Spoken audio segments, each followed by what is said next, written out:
참 그리고 저기 뭐야 우리 또 후강제로 교재 없었던 분들 누구셨죠? 손 좀 들어주실래요? 지금 교재 좀 나눠주게.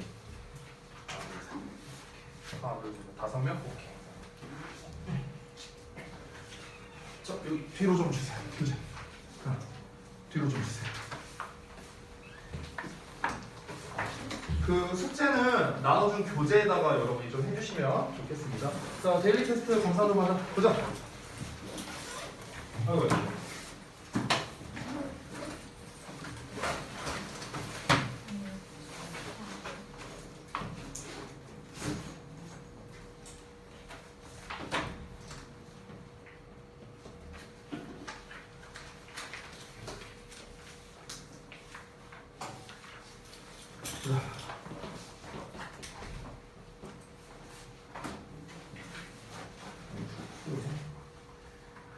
이렇게 해석하면 안 되지. 사기치네 해석받다가 내가 언제 이렇게 써놨어. 응?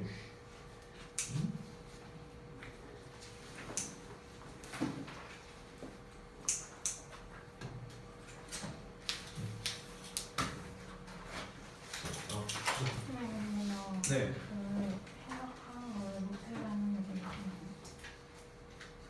상관없어요. 이거 아닌데? 아 그런가? 뭐야 본인이 뭘 시험 봤는지도 몰라. 아 진짜. 어? 이러다가 날짜를 지가 써놓고서는. 응?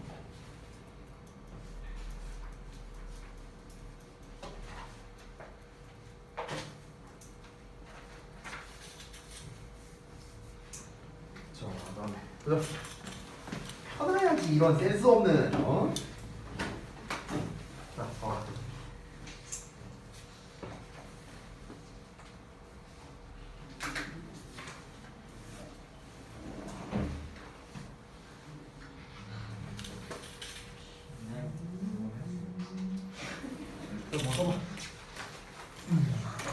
야 그리고 시험지에 왜 다 이름들을 안 써놓냐? 이름들 써놔. 이름 쓰는 많이 있잖아. 그 국제는 글로 써있긴 하는데 아니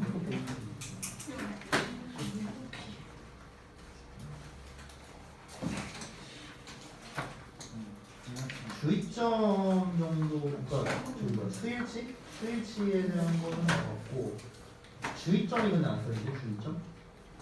그러니까 바로 앞에 있다고 해서 무조건 선행사가 아니라는 그 내용이 없잖아. 오케이? 응.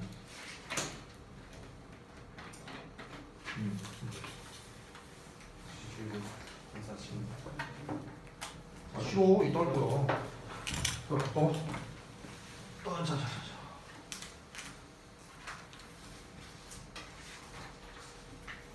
틀린 거는 항상 색깔펜으로 추가로 내용을 좀 써주고 틀린 거는 이제 보완해주고 알았지? 수정 보완을 좀 해주시고. 자 그다음에 뭐야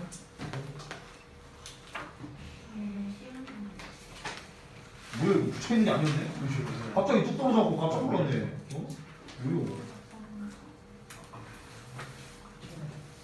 완전 잘 썼네. 자.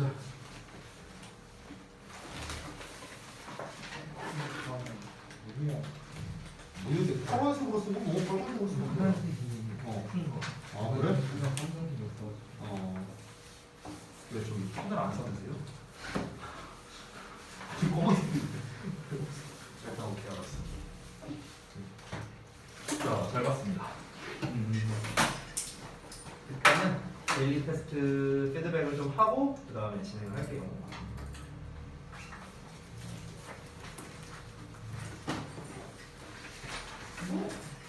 아참 그리고 저기 죄송한데 한 가지 좀 여쭤볼 게 있거든요. 요거 하기 전에 잠깐만 좀 질문 좀 할게요.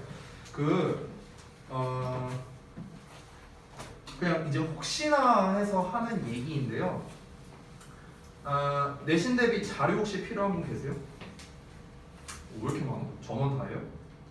그래? 일단 내려가. 그럼 질문을 좀 바꿀게요. 왜요? 공부하러. 공부하려고는 맞겠죠. 아니 뭐 공부한다니까 뭐 내가 뭐 이제 뭐 말릴 거는 없는데 아니 뭐 자료는 뭐 줄 수 있어요. 다 있으니까. 자료가 이제 뭐 저기 한 건 아니니까. 근데 이제 노파심에 얘기하는 거예요. 이거는요. 노파심에 얘기하는 건데 그 내신 공부한다고 여러분이 요거에 소홀해질 거면은 전 자료 안 줄 거예요. 알겠죠?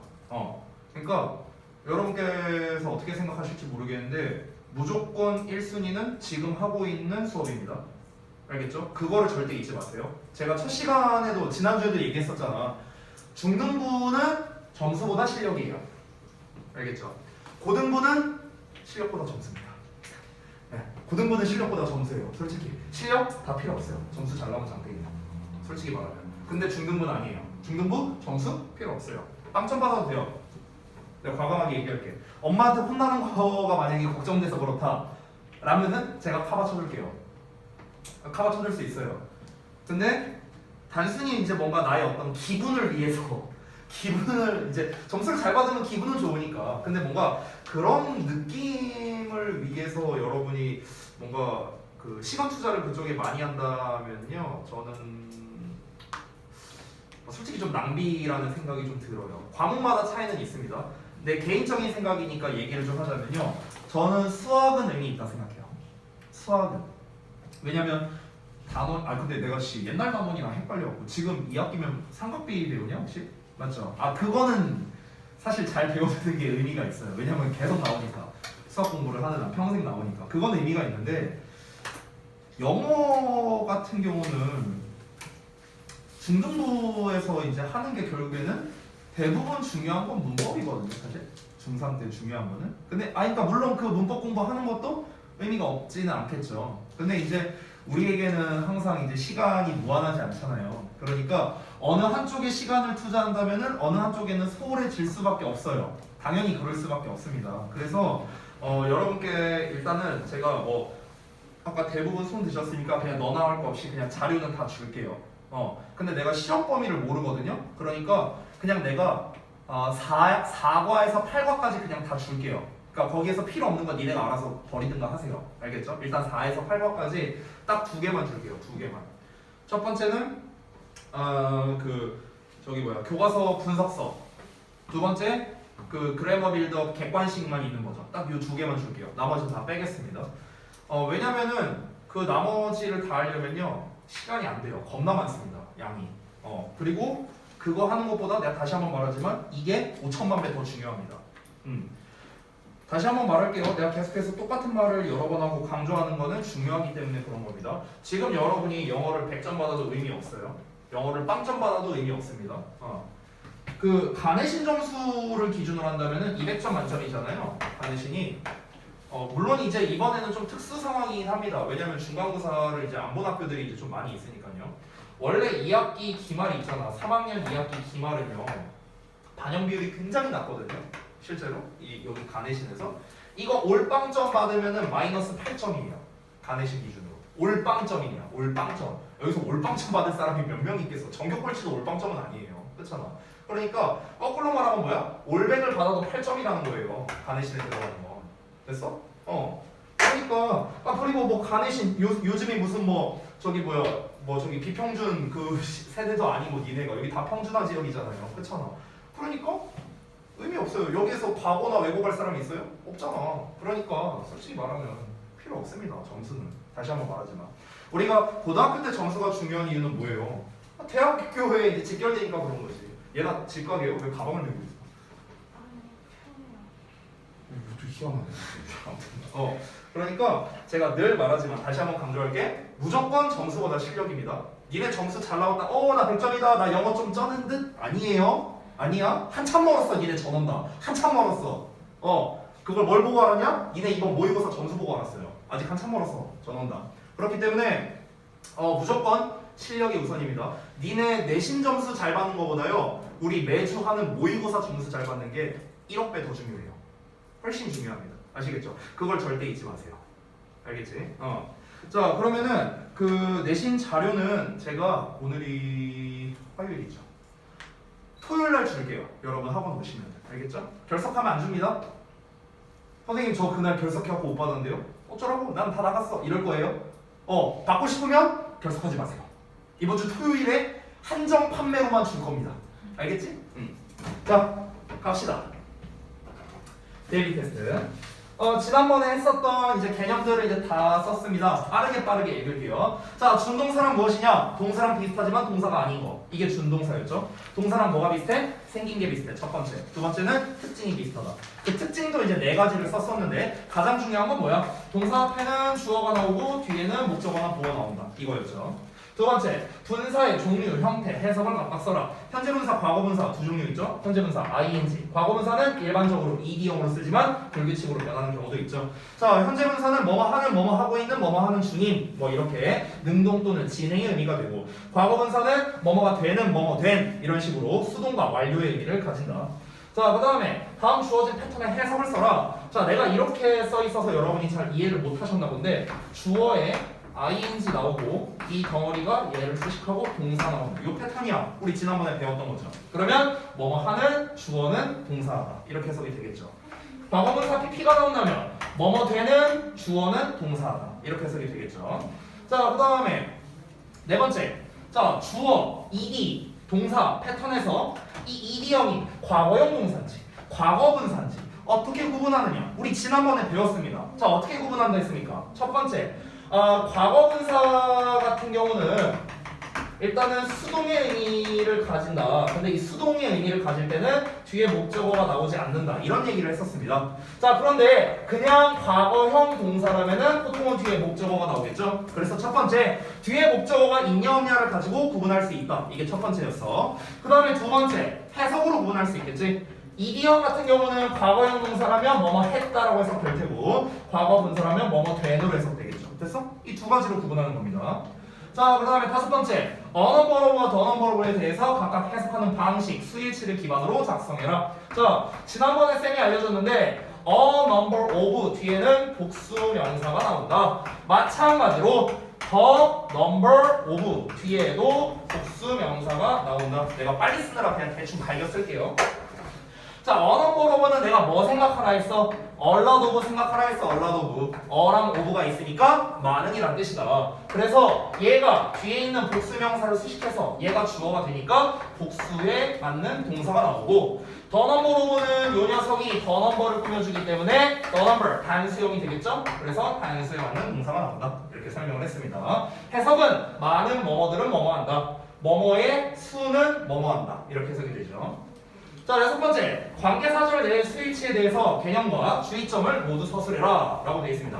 자, 일단은 개념적인 부분을 먼저 보자면 명사 나오고 주격 관계대명사 나오고 그 다음에 이제 동사가 나오는데 이때 이 동사는 앞에 나온 선행사의 수일치를 한다. 이게 일단 기본이죠. 그치? 근데 여기서 중요한 점은 무엇이냐? 관계대명사 바로 앞에 나오는 명사가 무조건 선행사는 아니다라는 거야. 무조건 얘가 선행사가 아니라 선행사가 좀 멀리 떨어져 있을 수도 있다는 거야. 그러면 우리가 어떻게 구분해야 되는 거야? 당연히 해석으로 구분해야겠지.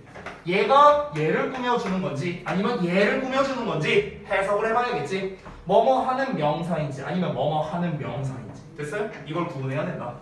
자, 그 다음에 일곱 번째, 부분 표현 후 명사에 대해서 최소 종류 세 가지 그리고 수일치에 대해서 서술을 하라. 자, 부분 표현이라는 말 대신에 쌤이 지난번에 알려준 표현이 비율이라는 개념이었어. 비율, 됐지? 그래서 비율을 나타내는 개념, 뭐 some, all, most, half, part, percent, 분수 이런 것들이 전부 다 비율을 나타내는 건데, 자, 비율을 나타내는 표현에 of에 명사 나오면 무조건 여기다가 수일치를 해라 라는 얘기를 했었습니다. 됐죠?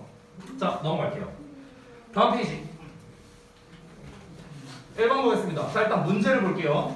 자, 어법상 올바르면 동그라미, 틀리면 X 표시하고요. 두 번째, 올바르게 고쳐 써라. 만약 틀렸다면. 그리고 세 번째, 각각 어법상의 근거에 대해서 작성을 해봐라. 네 번째, 구문 분석하고 해석까지 해봐라. 단, 어법상 맞는 것도 우리가 근거를 작성해야 된다. 이게 총 문제였습니다. 하나씩 보자면 첫 번째, some people invited to my birthday party were my friend from work. 이거 우리 이제 책에 있는 거 다 그대로 낸 거예요. 제가 살짝만 바꾼 겁니다. 자, 여기에서 보면은 inviting 부분이 틀렸어. invited로 써줘야 되거든. 왜 그러냐? 첫 번째 뒤에 목적어가 없습니다. 자, 이게 무슨 말이냐? 여러분께 하나 알려드릴 거 아주 간략하게만 설명할게요. 우리가 흔히 능동형과 수동형이라는 녀석이 있어요. 능동형과 수동형. 능동은 뭔가를 하는 거, 수동은 뭔가를 당하는 거잖아. 그렇지? 근데 아주 유용하게 써먹을 수 있는 꿀팁 하나 알려줄게. 자, 능동은 보통 뒤에 목적어가 오거든? 근데 수동은 뒤에 목적어가 안 와요. 자, 이게 결론이거든? 근데 그 원리를 알려줄게, 원리. 자, 잠깐 봐봐. 우리가 중2 때 수동태라는 걸 배울 때, 자, 이렇게 능동형으로 나와 있는 걸 주어, 얘를 비동사의 PP, 그 다음에 얘를 바이의 목적격 해서 수동태를 만든다. 보통 이렇게 배워요, 중2 때. 그러면은 위에 있는 놈을 우리가 능동태라고 하고 아래에 있는 놈을 수동태라고 부르잖아. 그렇지? 근데 이 두 문장에서 동사들만 잘 봐봐. 동사들만 보면은 자, 능동형 같은 경우는 뒤에 목적어가 나와 있는데 수동형 같은 경우는 뒤에 목적어가 없는 거를 확인할 수 있죠. 됐어요? 그래서 결론이 뭐냐? 능동의 의미를 가질 때는 보통은 뒤에 목적어가, 수동의 의미를 가질 때는 보통 뒤에 목적어가 안 온다. 이렇게 이제 정리가 되는 거야. 그렇지? 자, 그래서 일단 우리가 하나 알 수 있는 거는 현재 분사는 능동의 의미를 가지고 있거든, ing는. 근데 ed는 수동의 의미를 가지고 있어. 그래서 얘는 뒤에 목적어가 나와야 돼. 해석을 해봐도 그래. 내 생일 파티에 초대를 한 사람들이래요. 그럼 초대를 한다면 누구를 초대해야 될 거냐? 누구를? 을을에 해당하는 말이 나와야 되는데 안 나왔잖아. 그렇지? 그러니까 초대 받은 사람들 이렇게 써줘야겠죠. 그렇죠? 자, 그 다음에 두 번째 넘어갈게요. There are 3 employees in my office that speak French. 자, 요 부분인데 바로 관계사절 내 수일치에서 너네가 주의해야 하는 거다. 자, 여기 관계대명사 대신 나와 있는데 무조건 요 놈이 선행사가 아니라는 거야. 선행사는 바로 employees가 된다. employees. 알겠죠? 그럼 employees가 복수형이니까 당연히 동사도 복수에 맞는 버전이 s를 뺀 형태가 돼야겠지. 얘가 얘를 꾸며줘봐. 그러면은 프랑스어를 말하는 사무실이 돼버려요. 사무실이 뭐 사무실 들어가면 막 이러면서 막 불어 나오냐? 말이 안 되잖아, 그렇지? 자, 그 다음에 3번 볼게. Half of the students in the class went to volunteer for community service. 자, 여기서 보면은 half 비율 표현 나왔거든. 자, 그럼 스위치를 어디다 해라? 뒤에 나오는 명사에다가 해라. 자, 뒤에 나오는 명사가 s부터 써. 복수형이야. 그러면 당연히 복수에 맞는 동사를 써야 되는데 제대로 나왔네. want라고. s 안 붙었지. 그러니까 문제될 게 없다. 넘어가고요. 네 번째. 자, 더 넘버로그. 이거는 아까도 말했다시피 더 넘버 자체가 주어라고 했습니다. 이렇게 수식하는 거야. 얘가 주어야. 그래서 동사 have로 쓰면 안 되겠지? 3인칭 단수형인 has로 써줘야겠죠. 됐어? 이렇게 정리하겠습니다. 근거는 제가 이제 다시 한번 설명을 드렸고 해석은 이제 책에 나와 있으니까 생략하도록 하겠습니다. 자, 여기까지 해서 마무리를 하고요. 자, 오늘은 그 다음 진도를 좀 볼 건데 지난 시간에 선생님이 좀 가볍게 하고 이제 넘어간 부분이 있었거든. 그래서 그 20페이지 내용을 좀 가볍게 먼저 볼 거야. 그래서 여기를 잠깐만 좀 끌게. 20페이지를 좀 간략하게 제가 설명을 해드리고 그리고 일단은 쌤이 뒷부분 진도를 먼저 나갈게요. 그 26페이지, 25페이지 이 진도를 먼저 나갈 거야. 그래서 선생님이 조금 빨리 이제 설명을 할 거거든. 그래서 뒷부분 진도를 최대한 우리 앞 시간에 좀 끝내도록 하고요. 한 1시간 정도 해갖고 끝내고 좀 쉬었다가 한 30분 정도는 여러분이 숙제로 해온 거를 한번 제가 이제 쭉 한번 훑어보고 그 다음에 어떻게 했는지 한번 검토해보고 개별적으로 질문도 좀 해볼 겁니다. 알겠죠? 그리고 여러분께서 또 뭐 만약에 풀다가 뭐 모르는 거 있으셨으면 그런 질문도 좀 받아줄 거예요. 그리고 참고로 저는요 좀 사상이 좀 특이 같고요. 질문을 안 하면요 얘가 너무 똑똑해서 다 알고 있구나. 저는 이렇게 생각합니다. 그래서 저는 똑똑한 사람한테 항상 배우고 싶어요. 그래서 제가 물어볼 거예요. 알겠죠? 질문을 안 하면. 자, 20페이지 내용 좀 봅시다. 이 부분은 지난번에 단순 암기 쪽이라고 해갖고 제가 그냥 가볍게 이제 넘어갔었는데 그래도 한 번은 제가 설명을 하는 게 나을 것 같아서요. 한번 설명드리도록 하겠습니다. 상관 접속사 스위치와 every, each 단수명사, 단수동사 이렇게 나와 있습니다. 다시 한번 말씀드리지만 이 부분이 뭔가 어법적으로 뭐 대단한 거는 아니에요. 단순 암기 쪽에 사실은 가까운데 다 중학교 때 배우는 내용들이거든. 근데 한번 빠르게 좀 볼게요. 일단은 상관 접속사가 뭔지를 모르는 사람을 위해서 제가 그냥 말로 가볍게 설명하겠습니다. 자, 상관 접속사라는 게 무엇이냐면요. 상관 접속사를 다른 말로 짝으로 이루어진 접속사라고 말하거든. 짝으로 이루어진 접속사. 그래서 짝꿍들이 있어요. 다 짝꿍들. 그래서 거기 표를 보면은 not only A but also B 이렇게 짝이 있죠. not과 but이 짝이에요. 그 아래도 not A but B, not과 but이 짝이죠. 그 아래도 either A or B, either랑 or, neither A or B, neither랑 or 이렇게 다 짝이 있습니다. 짝이 both A and B, both와 and와 짝이 됐어요? 이런 식으로 짝으로 이루어져 있다. 예전에 모의고사에서는 시험에 어떻게 나왔었냐면은 이렇게 나온 적도 있었어. 한때는 앞에 either가 나와 있어. 그리고 A에 해당하는 게 겁나 길게 나와. 이렇게 나와. 그리고 여기 and 써놓고 어쩌고 이렇게 길게 나와. 이렇게 나왔던 때도 있었어 옛날에. 당연히 and 틀리고 or 써야겠죠. 그렇죠? 이렇게 문제가 나온 적도 있었는데 요즘에는 안 나옵니다. 너무 쉬워서요. 그래서 이런 거는 중요하지 않고 사실 선생님 개인적 생각으로는 이 상관 접속사 수일치에서는 딱 하나만 여러분이 기억해 주세요. 어떤 거냐면 not only but also예요. 이것만 기억하면 돼. 딴 거 그냥 다 버릴게요. 과감하게. not only but also. 이것만 기억할게요. 자, 이것만 기억하자고 하는 이유는 뭐냐면요. 간단합니다. 시험에 잘 나오거든요. 시험에 잘 나와요. not only but also B는요. 여러분들 고등부 서술형에서 단골로 나옵니다. 서술형. 그러니까 어법 문제는 별로 안 나와. 상관 접속사는. 어법 문제는 별로 안 나오는데 서술형으로 되게 잘 나오거든요. 그래서 요것만 제가 좀 따로 설명해 줄게요.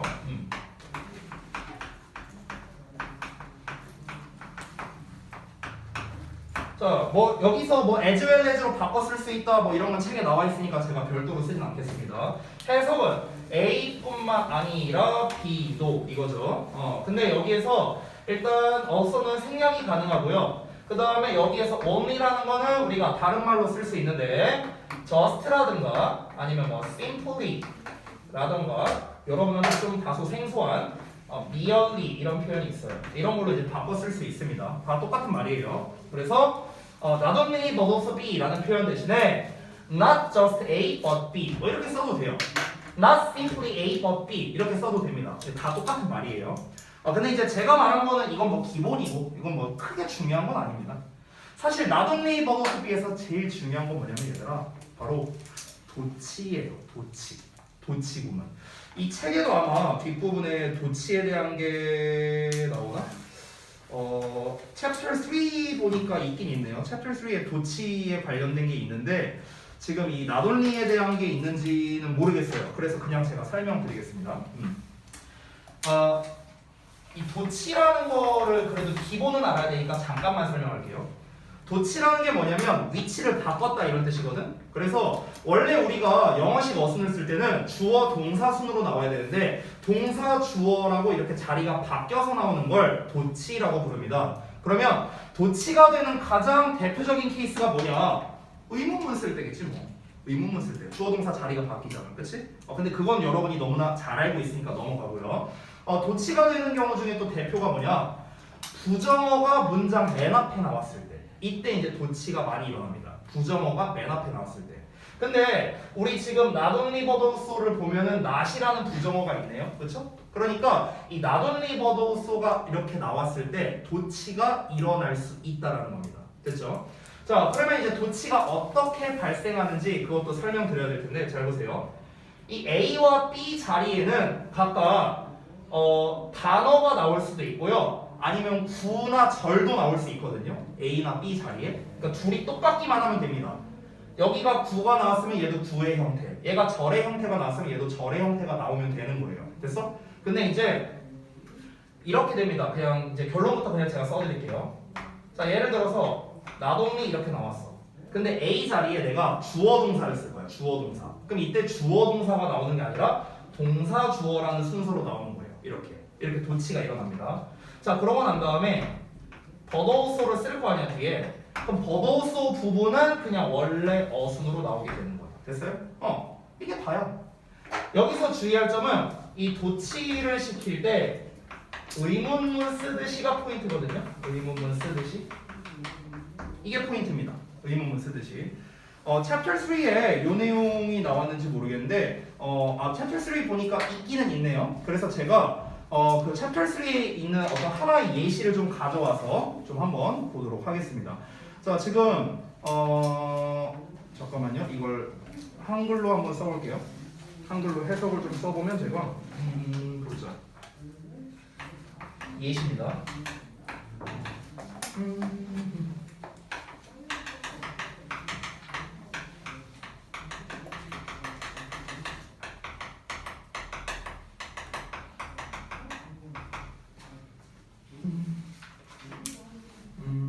뭐냐? 그 과정에서 그 수업에 대해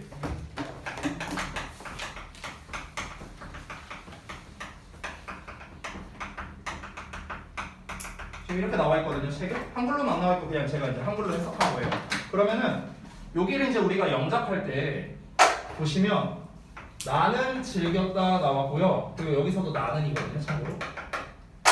그럼 여기서도 나는 받았다 이렇게 나왔죠. 그럼 여기 주어 동사 나왔고 여기 주어 동사 나왔죠. 그렇죠? 그래서 지금 A와 B에 해당하는 부분이 각각 나는 즐겼다, 나는 받았다 다 주어 동사로 나와 있는 걸 확인할 수가 있습니다. 그래서 이거를 어떻게 우리가 이제 나돌리 버돌수를 활용해서 영작할 수 있냐면 자 이렇게 되는 거예요. 자 나돌리 그 다음에 요 자리에는 어떻게 된다? 도치가 발생하게 된다는 거예요. 주어 동사 자리가 바뀌거든. 그러면은 나는 그 수업을 즐겼다. 이걸 원래 영작하면은 그냥 I enjoyed the class 이렇게 쓰면 돼요. I enjoyed the class. 근데 자리가 바뀌어야죠. 여기 잘 보세요. 잠깐 봐봐. 쓰지 말고. 원래 이렇게 쓰면 되거든. 이렇게 쓰면 되는데 아까 도치시켜야 된다 했죠. not이 맨 앞에 있으니까. 그래서 얘를 어떻게 써라? 의문문 쓰듯이 쓰라고 했어. 의문문 쓰듯이. 그럼 요 문장을 우리가 의문문 쓰듯이 쓴다면 Did I enjoy the class? 이렇게 쓰겠지. 됐어요? 이게 의문문 쓰듯이 쓴 거죠. 그래서 위에처럼 쓰면 안 되고 아래와 같이 의문문 쓰듯이 이렇게 써줘야 되는 겁니다. 됐나요?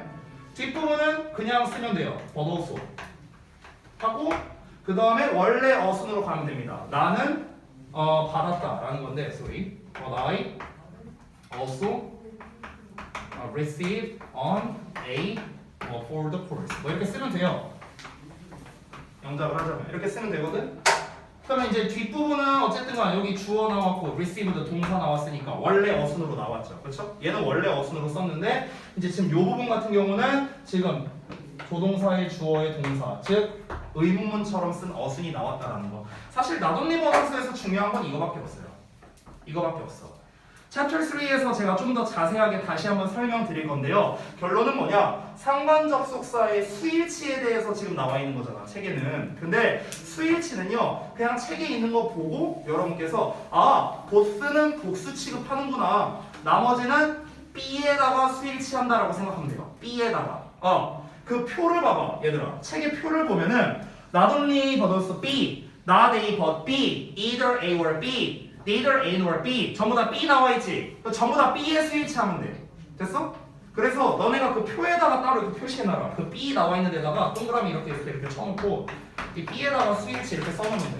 됐어? 근데 보스 A and B는 뭐야? 얘는 무조건 복수 취급이야. 무조건. 알겠지? 그래서 난 어떻게 외우는가? 보스는 복수 취급. 됐어? 욕 쓴 거 아니야. 보스는 복수 취급. 난 이렇게 배웠어요. 됐어? 나머지는 다 B에다가 스위치하면 돼요. 자, 이 정도만 하고 넘어가겠습니다. 2번. 얘도요, 참 잘 안 나오는데 간혹가다 나올 수는 있으니까 좀 추가로 설명드릴게요. 이거 다 지울게. 이건 그냥 예시로 쓴 거니까. 이거는 이제 each와 every에 대한 건데, 자, 한번 볼게요. each부터 볼게. each는 기본적으로 뒤에 단수형 명사가 오고 그리고 단수 동사가 온다. 이게 그냥 정석이에요. 각각의 뭐뭐는 뭐뭐한다. 그래 이거거든. 근데 이 each 같은 경우가 of를 쓰는 경우가 있어. of를 쓰는 경우. 그러면은 of 뒤에는 복수 명사가 오거든요. 근데 동사는 또 단수형 동사가 와요.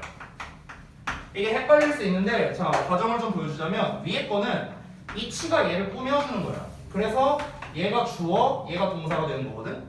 근데 아래 거는 어떻게 되는 거냐면 오브의 복수명사가 얘를 꾸며주는 거야. 그래서 얘가 주어가 돼. 근데 이 치는 단수 취급이라 했지. 그래서 단수형 동사가 없는 거예요. 됐어? 네, 이런 원리입니다. 해석 차이는 뭐 별로 없어요. 각각의 뭐뭐는 뭐뭐한다. 그것 뭐뭐들 중 각각은 뭐뭐한다. 뭐 요 정도 해석적 차이입니다. 그냥 어법으로 낚시하려고 간혹가다 아래 걸로 냅니다. 됐죠? 요 정도로 보시면 되겠습니다. 자, 그 다음에 넘어가서 every를 볼게요.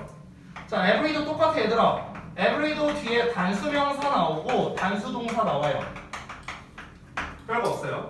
근데 여러분이 한 가지 좀 알아뒀으면 좋겠는 게 니네가 흔히 every는 모든으로 많이 알고 있잖아. 근데 모든이란 뜻 말고요. 뭐뭐마다라는 뜻도 있거든. every가. 그러니까 여기서의 every는 모든이란 뜻이야. 모든. 근데 쌤이 매 또는 뭐뭐마다라는 뜻의 의미를 하나 알려줄게요. 자, 그때는 또 두 가지 버전으로 나뉘는데 일단 제가 써놓고 설명드리겠습니다. 자, every의 기수 복수명사, every의 서수 단수명사라는 게 있거든. 자, 일단 써놓고 설명해 줄게요. 이게 뭔 말인지. 이게 뭔 말이냐면 일단 여기에 나와 있는 every는 모든이라고 해석이 안 되고 이 every들은 뭐냐면 다 뭐뭐마다라고 해석이 되거든. 뭐뭐마다. 이거는 문법 때문에 설명한다기보다는 해석 때문에 알려준다라고 생각하세요. 그냥 해석 때문에. 여기서 기수와 서수라는 게 나왔는데 기수가 뭐냐면 니네가 잘 알고 있는 숫자 1, 2, 3, 4 말하는 거야. 그래서 서수는 이 서가 순서란 뜻이거든. 그래서 순서를 말하는 first, second 이런 애들 말하는 거야. 됐어? 자, 그러면 이제 예를 들어서 이제 내가 예시를 하나 보여줄게. 만약 예를 들어서 2일마다 이걸 쓰고 싶어. 영어로 2일마다를 쓰고 싶어. 그럼 어떻게 쓰면 되느냐? every에 기수를 쓸 거라면 to 이렇게 쓰면 돼요. 그리고 이제 날짜니까 days 이렇게 쓰면 돼요. every 2 days 이게 이틀마다라는 뜻이야. 됐어? 또는 서수를 쓸 거라면 서수는 두 번째를 의미하니까 second를 쓰면 되겠죠. second day 이렇게 쓰는 거야. 됐어? 주의할 점은 여기는 단수, 여기는 복수를 쓴다는 거. 됐니? every가 여기에서 every랑은 상관없어요. 얘네 수일치는요. 이거랑 상관없고 순전히 얘네랑 관련성이 있는 거야. 얘네랑. 아니 여기서 to는 두 개잖아. 두 개니까 당연히 복수형으로 써야지. 근데 second는 두 개란 뜻이 아니잖아. 두 번째라는 뜻이잖아. 두 번째. 됐어? 그러니까 얘는 단수형으로 쓴 거야. 됐어?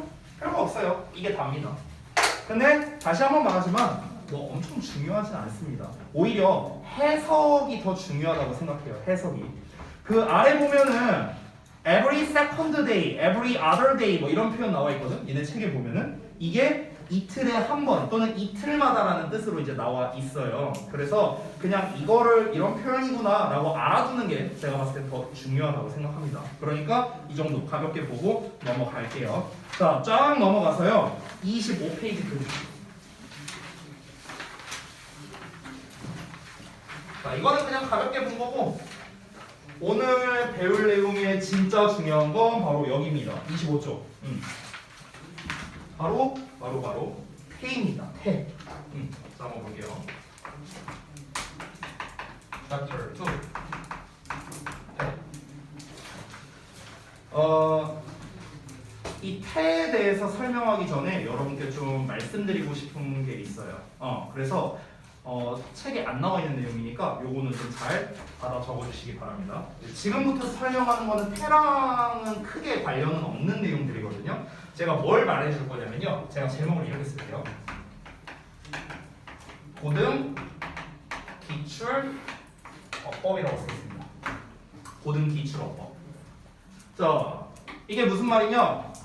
제가 단연간 고등부를 가르치면서 내신 대비 수능 모의고사를 가르치면서 한번 분석을 해본 결과 나오는 어법은 정해져 있구나 였습니다.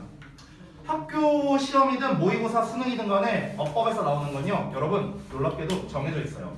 나오던 데서만 나오거든요. 근데 여러분이 그 수많은 시험지를 다 언제 분석하고 있고 그럴 시간 없잖아요. 그래서 제가 대신 해줬습니다. 그래서 제가 분석을 해본 결과 빈출도로 나눴어요. 어떤 게 제일 많이 나오는가 그걸 순서대로 써줄게요. 저는 딱 3개로 분류합니다. 3개. 고등부에서 나오는 어법 딱 3개. 첫 번째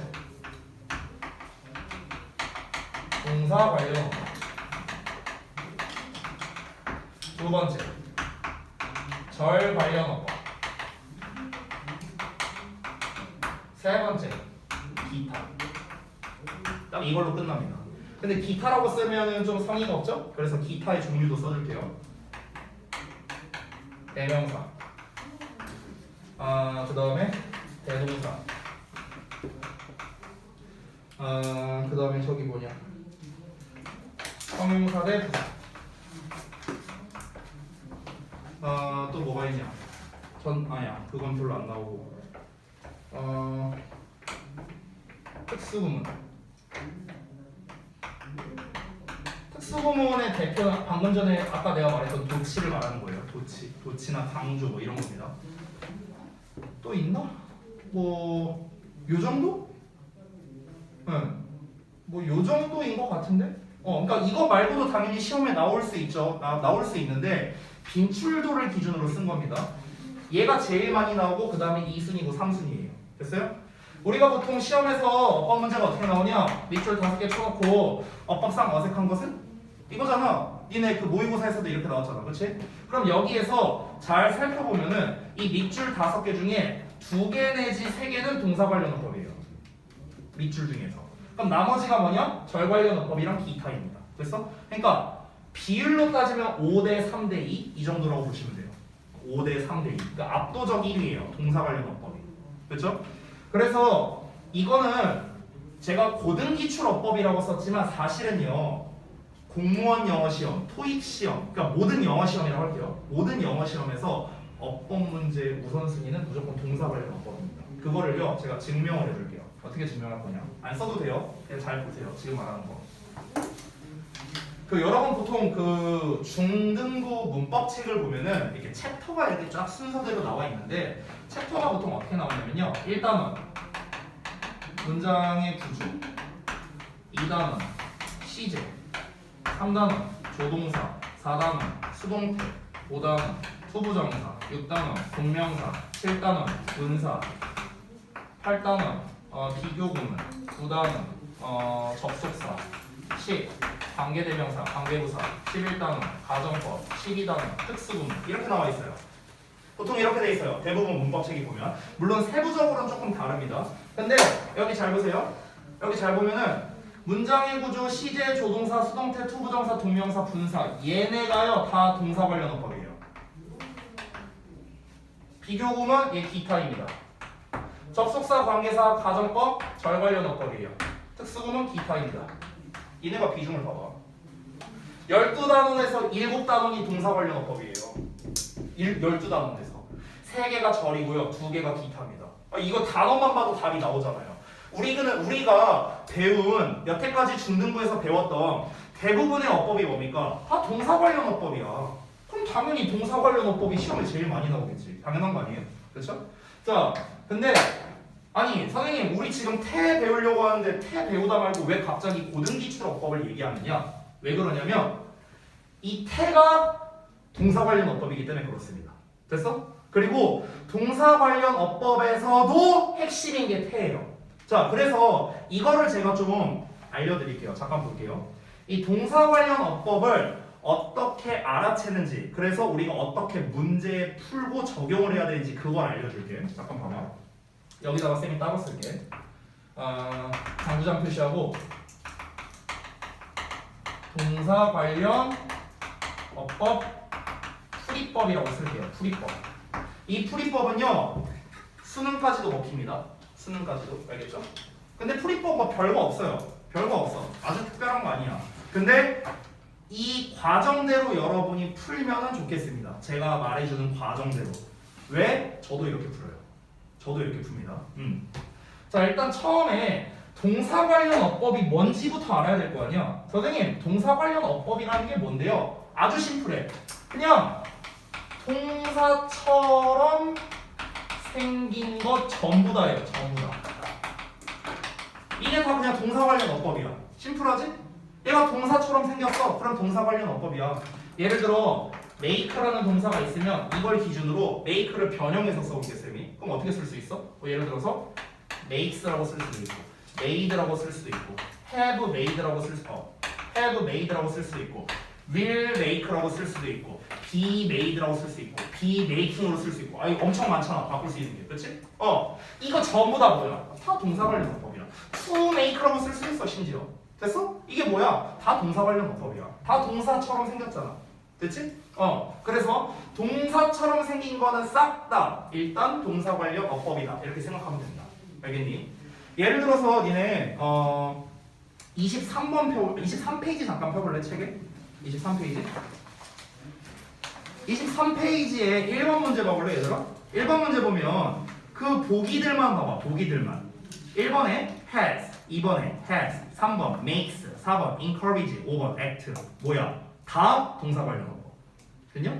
2번 볼래? is are stay stage 다 동사 관련 어법 3번 result are causes continue are 다 동사 관련 어법 됐어요? 다 동사 관련이에요 이게 됐죠? 자, 당연히 이제 여기에서 동사 관련 어법이 나온 건 단순하죠 수일치 나왔잖아 수일치 그러니까 다 동사 관련 어법만 나온 겁니다 자 그럼 풀이법 풀이 과정 보여드릴게요 자 한번 여러분이 맞출 수 있나 한번 좀 여쭤볼게요 틀려도 돼요 내가 이렇게 밑줄 이게 지문이 딱 이렇게 나왔고요 이렇게 밑줄이 쳐져 있어 어법상 어색한 거 고르래 근데 여기에 뭐 예를 들어 made 이렇게 나왔다고 한번 쳐보자 자 이렇게 나왔어 그러면은 우리는 이 녀석에 대해서 가장 먼저 확인해야 할 1순위가 뭘까요? 뭘 제일 먼저 확인해야 될까? 이 made에 대해서 뭘까? 혁준아 뭘 것 같아? 뭘 제일 먼저 확인해야 될 것 같아? 이 made가 맞는지 틀린지를 내가 확인해야 될 거 아니야? 그럼 내가 제일 먼저 뭘 확인해야 될까? 주어를 확인한다? 오케이 얘는 어떻게 생각해요? 그 문장. 어? 그 문장. 문장? 문장은 뭐야? 그러니까 그 문장 시제. 시제요? 그래 시제 알았어요 서진은 어떻게 생각해? 저도 CG 시제요?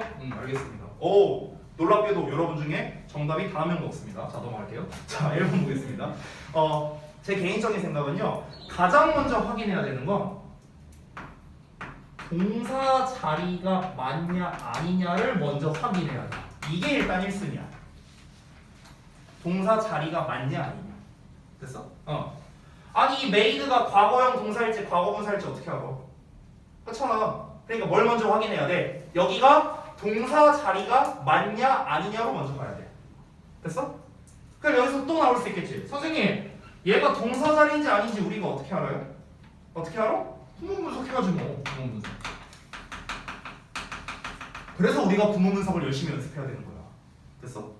구문 분석이 안 되면 어법을 못해요 됐어? 자 그래서 확인을 했어 그러면 둘 중에 하나 나오겠지 동사가 맞다 동사가 아니다 둘 중 하나일 거 아니야 그치? 그러면 이제 확인해보니까 동사 자리가 맞대 예를 들어 맞아 그럼 이제 우리가 이때 뭘 확인하냐? 이때 확인하는 게 시제예요 또 있어요 수 마지막 세 번째 태 이걸 확인하는 겁니다 시제, 수, 태 이 세 개를 확인하는 건데 제가 미리 얘기할게요 여러분 시제는요 솔직히 말하면 고등부에서는 거의 안 나옵니다 시험에 시제는요 그 출제율이 떨어집니다 그래서 대부분 시험에서 얘가 만약에 동사 자리가 맞다면요 출제하는 거는요 대부분 이 둘 중 하나예요 수나 태입니다 조금 업그레이드 되면 하나 더 나옵니다 뭐가 나오냐면요 자동사, 타동사 구분 뭐 이 정도까지 나올 수 있습니다 근데 이거는 고1 때까지는 잘 안 나와요 고2나 아니면 고2 2학기 한 이쯤 돼야 좀 등장하기 시작합니다 이건 좀 어려워요 됐어? 그래서 아직은 여러분이 고려 안 하셔도 돼 이것만 고려해도 돼 시제는 어떻다? 출제율이 좀 떨어집니다 시제가 이거는 그냥 가볍게 들으세요 시제가 왜 출제율이 떨어지냐면요 이게 되게 모호한 게 있어 우리가 흔히 예를 들어 대과거 시제라고 한번 쳐볼게요 대과거 시제 배웠죠? 우리가 보통 대과거라고 한다면 과거보다 더 먼 과거 뭐 이러면서 배운단 말이야 근데 여러분이 아마 잘 모를 텐데 대과거 대신에 과거를 써도 되는 경우도 있어요 꼭 대과거를 안 써도 된다고 그냥 과거를 써도 어법상 문제가 없는 경우도 있다는 거야 됐어?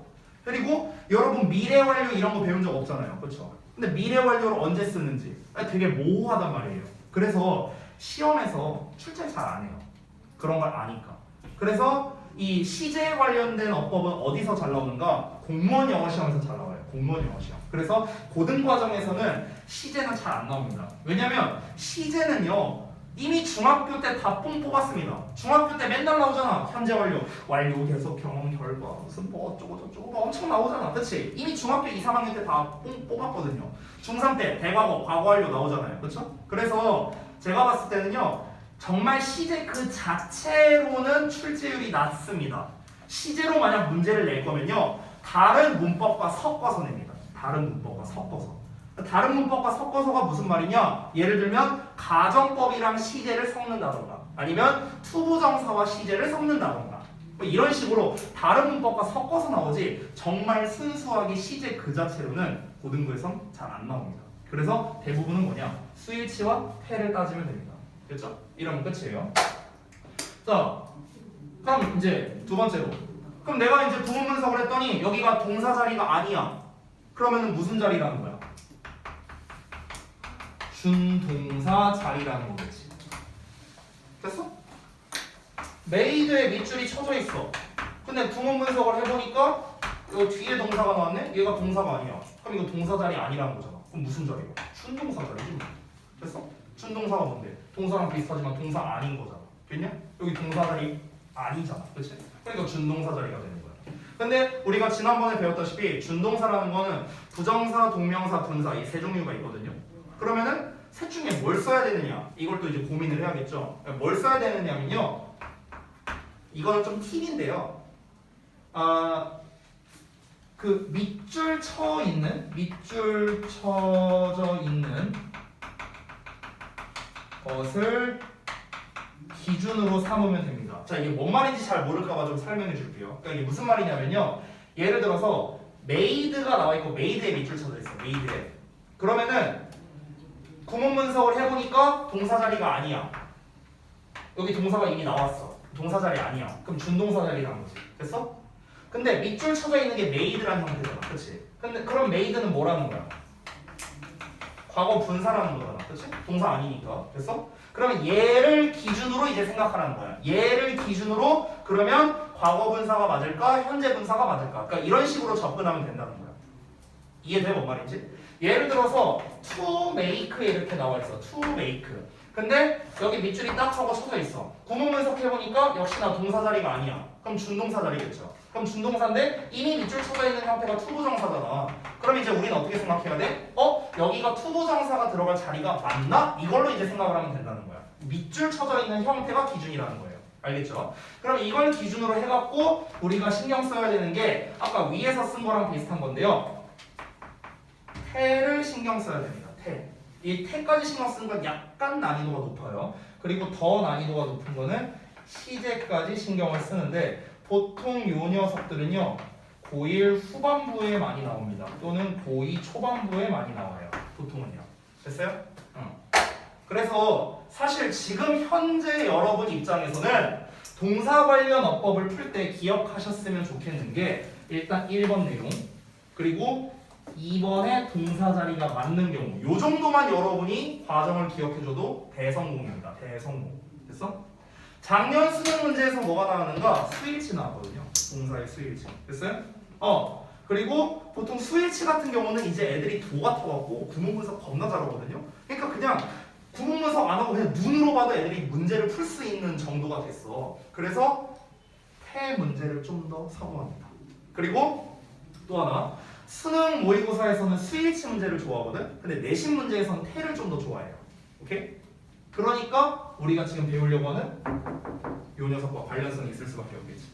됐죠? 그래서 제가 요 동사 관련 어법 풀이법에 대해서 책에 안 나와 있기 때문에 이 부분을 좀 설명을 드렸습니다. 자, 그러면은 이제 태에 대해서 알아볼 건데 사실 제가 오늘 알려줄 태에 대한 거는 책에 나와 있는 거랑은 좀 약간 다른 내용이거든요. 그러니까 책에 있는 거는요, 솔직히 이미 정규 수업 때 다 했던 거예요. 그래서 저는 그냥 다 제쳐두고요. 일단 태라는 거의 어떤 기본적인 것, 그러니까 해석이나 뭐 이런 형태, 이걸 먼저 알려드릴 겁니다. 그리고 두 번째는 제가 항상 좋아하는 시험에 어떻게 나오냐? 그래서 우리가 이 문제를 잘 풀기 위해서는 어떻게 접근해야 되느냐, 그러니까 이런 걸 기준으로 좀 설명을 드릴게요. 자, 여기 좀 지우겠습니다. 자, 그러면 이제 태에 대해서 이제 본격적으로 볼 건데, 자, 태라는 거는 이제 우리가 형태가 이제 크게 두 가지가 있죠. 능동형과 수동형 이렇게 두 가지가 있습니다. 그래서 이 능동태와 수동태, 이 녀석이 이제 전통적으로 이제 동사 관련 문제에서 거의 탑 1, 2를 가릴 정도로 굉장히 많이 나오는 문제거든요. 그래서 능동태 하면은 뭔가를 하는 거죠. 수동태는 뭔가가 되는 거죠. 그렇죠? 이게 일단 해석의 기본이잖아요. 능동태의 형태는 일반적인 동사형으로 생겼지만 수동태의 형태는 비동사의 PP로 생겼다. 이것도 여러분이 다 알고 있는 내용이고요. 그렇죠? 자, 여기는 뭐 다 기본이에요. 기본. 근데 여기에서 이제 약간 확장된 게 25쪽의 표로 나와 있는 겁니다. 약간 확장된 버전일 뿐이에요. 확장된 버전. 그래서 그 확장된 버전은 뭐 나중에 보도록 하고 얘가 중요한 게 아니니까. 자, 제가 이제 말씀드리고 싶은 중요한 거는요. 아니 그래서 얘가 시험에 어떻게 나오는데? 어떻게 나오냐고요? 아주 간단해요. 이거 써야 돼, 이거 써야 돼? 이렇게 나와. 능동 쓸래, 수동 쓸래. 결국 이게 핵심이에요. 됐어? 이게 좀 더 확장돼 갖고 뭐 분사라던가, 그러니까 이제 이거는 지금 동사의 태거든요. 동사의 태.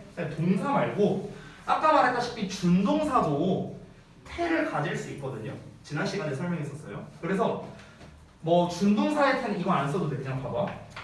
투부정사의 태, 투의 동사원형 나와. 그럼 이건 능동태거든. 근데 투에다가 비동사의 PP 이렇게 써. 그럼 이건 수동태야. 됐어? 그러니까 얘 쓸래, 얘 쓸래 이렇게 문제가 나와. 아니면 분사야. ing를 썼어. 그럼 이건 능동이야. 과거분사 썼어. 그럼 이건 수동이거든요. 됐어? 그러니까 시험에서는 전부 다 뭐야? 능동 쓸래, 수동 쓸래. 이 문제가 굉장히 많이 나온다는 거예요. 됐어? 근데 제가 지금부터 이 능동과 수동을 구분하는 법을 알려드릴 건데, 이 방법은 동사이든 간에 아니면 준동사이든 간에 다 적용 가능합니다. 어디에서든 적용 가능하니까 한 번만 여러분이 잘 배워두시면 유용하게 써먹을 수 있어요. 그 구분법은요 두 가지가 있거든. 이 태를 구분하는 방법은. 근데 두 가지를 다 알아야 돼요. 하나만 알면 안 돼. 둘 다 알아야 돼. 둘 다. 그래서 그 두 개를 다 일단 큰 틀을 먼저 써줄게요. 자, 여기다가 뭐라고 쓸 거냐면요. 능동 vs 수동 구분법이라고 써놓겠습니다. 구분법. 자, 이것만 알면 땡이거든요. 어차피 시험에는 능동 쓸래 수동 쓸래 이거밖에 안 나오니까 시험 유형은 뭐가 됐든 두 개 비교하는 거야. 능동태 수동태에서는.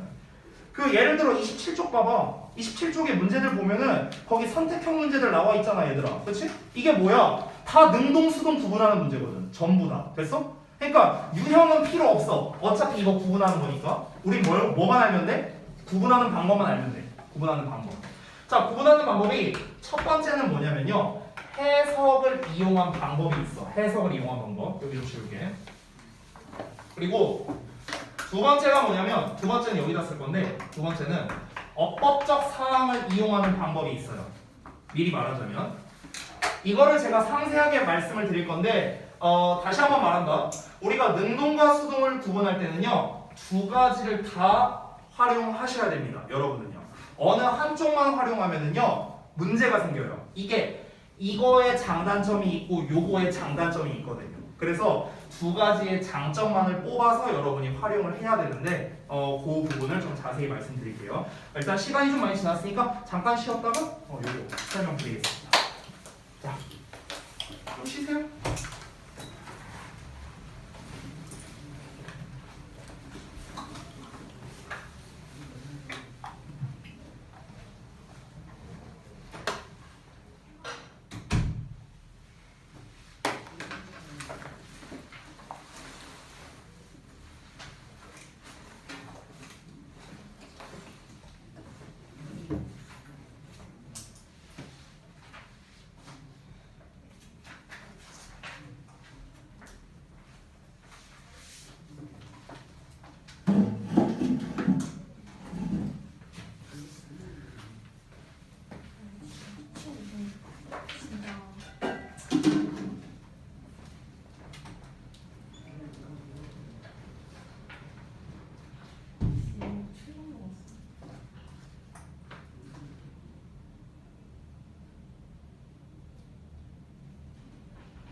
그냥 약간 말리지 않아.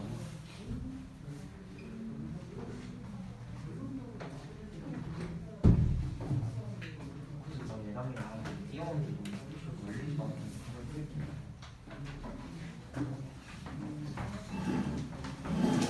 난 지금 존나 충격, 존나 불안해. 그냥 씨 가만히 있어. 주간 말릴 뻔.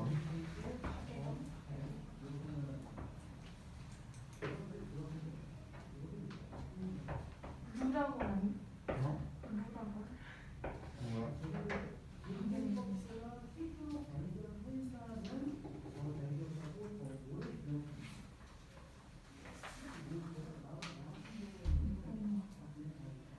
다그다냐? 패션 모델. 진짜 우리가 또 배그였는데 이거 접어야지. 예, 그것도 있어. 크로. 너왜 이렇게 찍어? 다리가 어? 2년 나한테 왔을 때 이렇게 하고 왔는데 갑자기 꼴 봤네. 너 어떻게 알았냐? 역시 이 사람이 전문가 봐.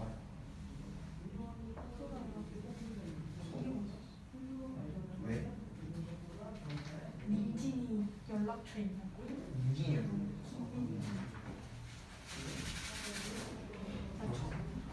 박수환이 연락한 거 안 왔다고 그래.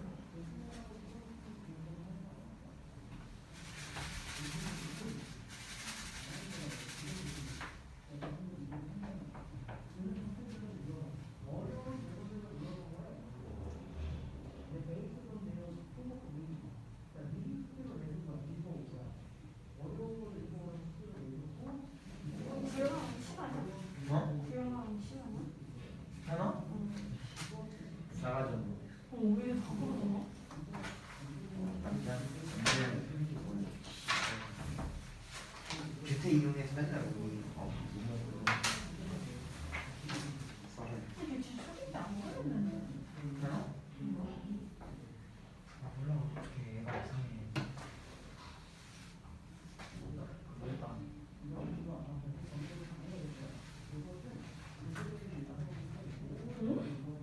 진짜?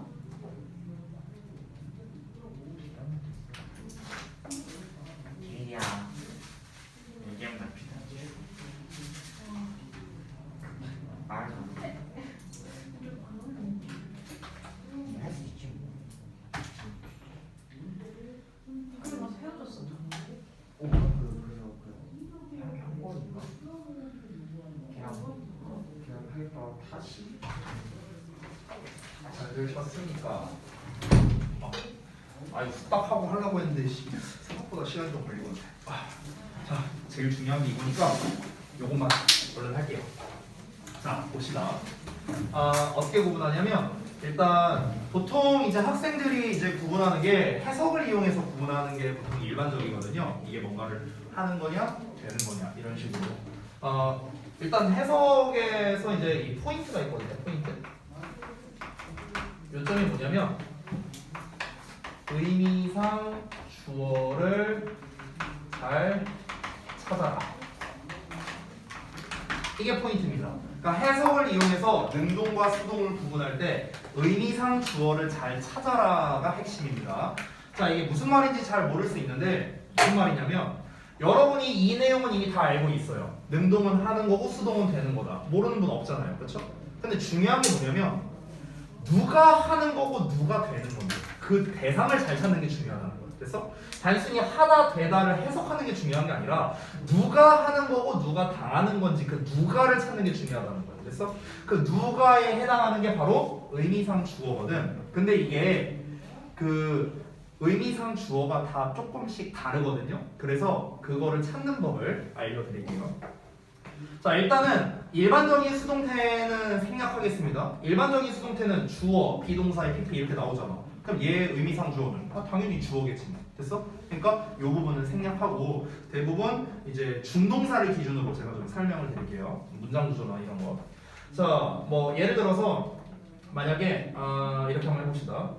주어 동사가 나왔고 그 다음에 준동사 그냥 대표적으로 분사가 많이 나오니까 분사를 기준으로 쓸게요. 분사를 기준으로. 그래서 보어 이렇게 나왔어. 이 형식 구조야. 이 형식 구조. 근데 요 보어 자리에 예를 들어 뭐 ing나 pp나 뭐 이 단계 나왔다고 쳐보자. 그럼 이때는 주어가 기준이 됩니다. 주어가 기준. 자, 이게 첫 번째고요. 두 번째, 오형식 구조야. 근데 요 목적격 보어 자리에 ing나 pp가 나왔어. 예를 들어서. 그럼 이때는 목적어가 기준입니다. 자, 그 다음에 세 번째. 분사는 이제 보어 말고 명사를 꾸며주는 역할도 할 수 있죠. 그래서 그 꾸며주는 경우도 볼게요. 자, 예를 들어서 어떤 명사가 나와 있고 ing나 또는 pp가 이렇게 나와서 얘가 얘를 이렇게 꾸며주는 상황이라고 쳐봅시다. 그러면 이때는 수식 받는 명사가 기준입니다. 수식 받는 명사가 기준. 여기 좀 집어야겠다. 자, 그 다음에 하나만 더 쓸게요. 네 번째. 다 분사를 기준으로 쓸게요. 왜냐면 대부분 능수동 구분하는 문제는 분사에서 많이 나와서 그래요. 분사에서. 자, 마지막 네 번째는 이제 분사 구문인 경우거든요. 분사 구문. 자, 분사 구문에 대한 설명은 생략할게요. 어차피 뒤 챕터에 나옵니다. 간략하게 형태만 보여주자면 자, ing 쓸래, pp 쓸래 이렇게 나와. 콤마 찍고 주어 동사 이렇게 나왔다고 쳐볼게요. 그럼 이때는 주절의 주어가 기준입니다. 자, 일단 다 썼거든요. 자, 쓰긴 다 썼는데 이게 뭔 말인가 이런 분들도 분명 있을 거예요. 그래서 설명을 드리겠습니다. 무슨 말이냐면 자, 일단은 1번과 2번은 그렇게 어려운 내용은 아니에요. 자, 1번에서 보어 자리에 이렇게 ing나 pp가 나왔어. 자, 둘 중에 뭘 쓸래? 하고 나온다면은 이 보어의 정식 명칭은 주격 보어거든요. 그럼 당연히 주어를 기준으로 해서 얘가 하는 거면 ing, 얘가 당하는 거면 pp 이렇게 쓰면 된다는 거예요. 알겠죠? 자, 아래 거. 얘는 명칭이 목적격 보어니까 당연히 목적어가 뭔가를 한다면 ing, 목적어가 뭔가를 당한다면 pp, 즉 목적어가 기준이 된다는 거예요. 알겠죠? 세 번째와 네 번째가 이제 잘 흔하지 않은 경우인데 3번을 보자면 자, ing와 pp가 이렇게 명사 뒤에 나와 있어. 그래서 얘가 꾸며주고 있어. 그러면은 다시 한번 이 꾸밈 받는 명사가 기준이라는 거야. 즉 꾸밈 받는 명사가 하는 거면 ing, 얘가 당하는 거면 pp라는 거예요. 그렇죠?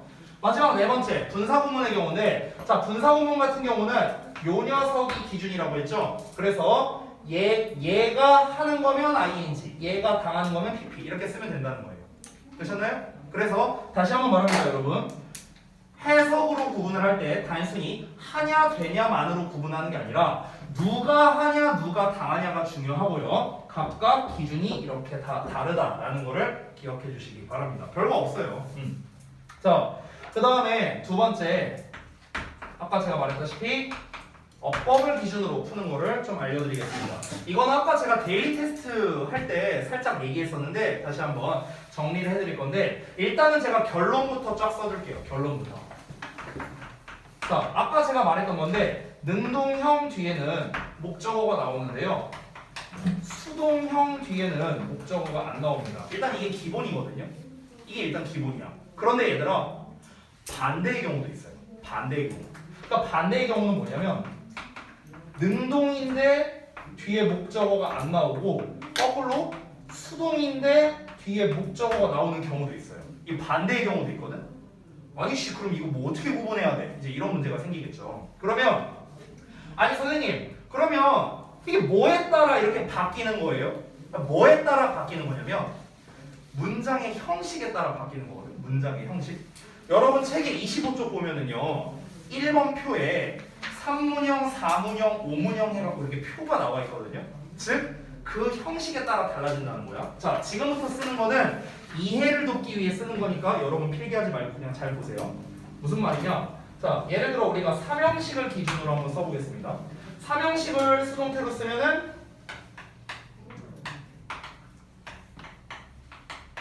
이렇게 됩니다. 그렇죠? 그렇죠? 즉 수동태 뒤에 목적어가 안 나오는 이런 형태가 됩니다. 맞죠? 자, 그런데 사형식을 한번 수동태로 써볼게요. 사형식. 자, 사형식의 경우에는 예 버전 두 가지 버전이 나올 수 있는데 저는 예 버전만 쓰겠습니다. 자, 그러면